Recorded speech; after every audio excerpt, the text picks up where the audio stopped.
Big stars, big directors, and big budgets don't always make for big box office. Why, you're looking for a correlation.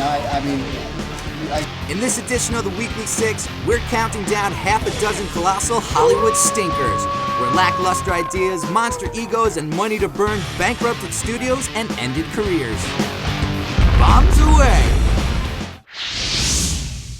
In Waterworld, the polar ice caps have melted and survivors search for land on an Earth completely covered in water. Ever feel like going swimming again? No, swimming is not in my future.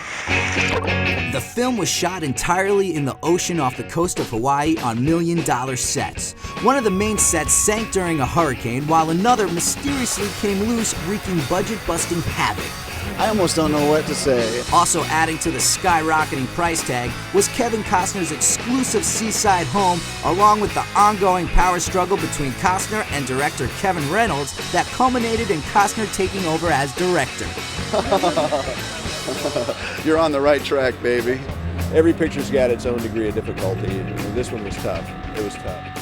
All that extravagance, infighting, and bad weather cost $175 million, securing Waterworld's legacy as a bloated, floating disappointment. Costing the kind of amount of money that it did cost and going over budget, that's all they really talked about, and no one talked about the quality of the film. I think this is a subject that is open to discussion. Who would have thought that Diane Keaton plus Goldie Hawn plus Warren Beatty would equal box office poison? I'm surprised. The talented trio starred together in the 2001 romantic comedy / box office disaster, Town and Country. Beatty plays a philandering New York architect and Keaton his wife in an ensemble piece about love and infidelity. It's very exciting, I'll tell you. The middle-aged sex comedy's original budget was a modest $40 million, but production began without a solid script and endless rewrites while filming led to wasteful overshooting. They started without a finished script. It's actually scary. Combined with Warren Beatty's alleged salary demands and on-set antics, the budget pushed past the $100 million mark. I don't know. Okay, anyway.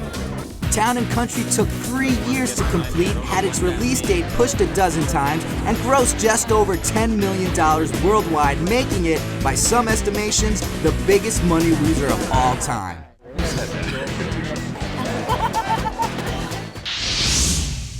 In 2005, the high-intensity futuristic action thriller Stealth hit theaters. Starring Jamie Foxx, Jessica Biel, and Josh Lucas, Stealth may have exploded onto screens, but was a huge dud with audiences. Obviously, the first time you see the film, you're definitely terrified and concerned, to say the least. Directed by Rob Cohen, who also did The Fast and the Furious, Stealth is the story of a top-secret Navy fighter jet that develops a deadly mind of its own after being struck by lightning. We wanted to give a little excitement, change it up a little bit, you know? Stealth's budget skyrocketed to $138 million thanks to endless special effects requirements. But this Top Gun for the MySpace generation couldn't get audiences in its high-octane crosshairs. When all was said and done, and blown up, the studio ended up losing $100 million on the film, making it a box office bomb of atomic proportions. It's a long continuum of excitement and blur. I was afraid I was going to be sick out of my mind the entire time. The biggest pirate adventure ever. In 1995, Gina Davis swashbuckled her way through the $100 million pirate fiasco Cutthroat Island, directed by her then-husband, Rennie Harlin. It just gives me such satisfaction to see her hanging from wires or being tied to a wheel or putting her underwater. It just looks so good. Michael Douglas, Keanu Reeves, Michael Keaton, Charlie Sheen, and Ralph Fiennes all turned down the role opposite Davis, until Matthew Modine finally signed on for a modest $4 million. That's right, Vision Quest super stud Matthew Modine. Yeah.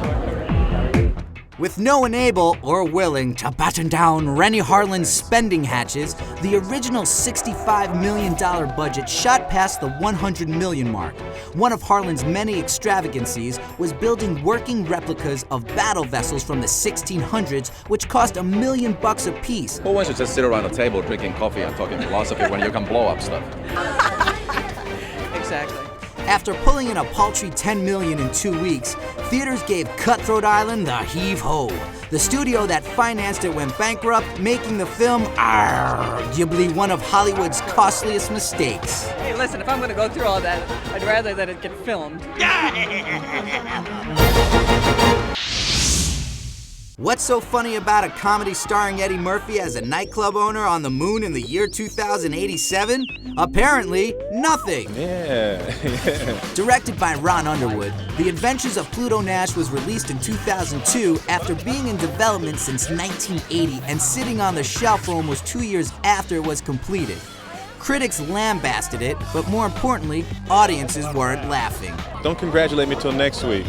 With its budget at around $100 million, The Adventures of Pluto Nash took in only $4.4 million domestically.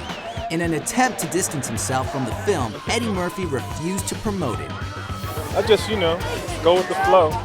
Pluto Nash wasn't completely ignored by the public. It was nominated for Worst Picture of the Year at the 2003 Razzie Awards. This is the most fun part of movie making when it's over. 1980's Heaven's Gate was a bleak and complicated Western starring Chris Christopherson, Jeff Bridges, and Christopher Walken. Director Michael Cimino was fresh off an Oscar win for The Deer Hunter, and the studio had every reason to believe he'd strike gold again.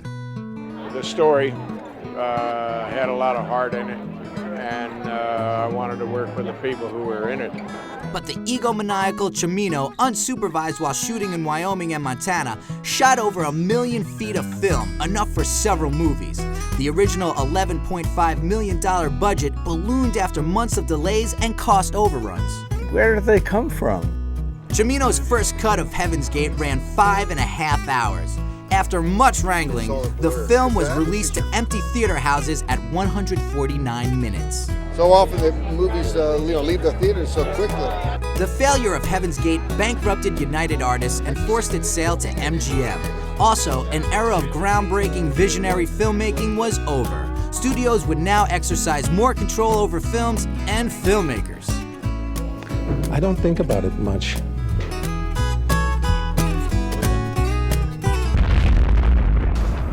These 6 gigantic box office bombs illustrate how bad ideas, bad spending, and bad behavior can make for a really bad box office.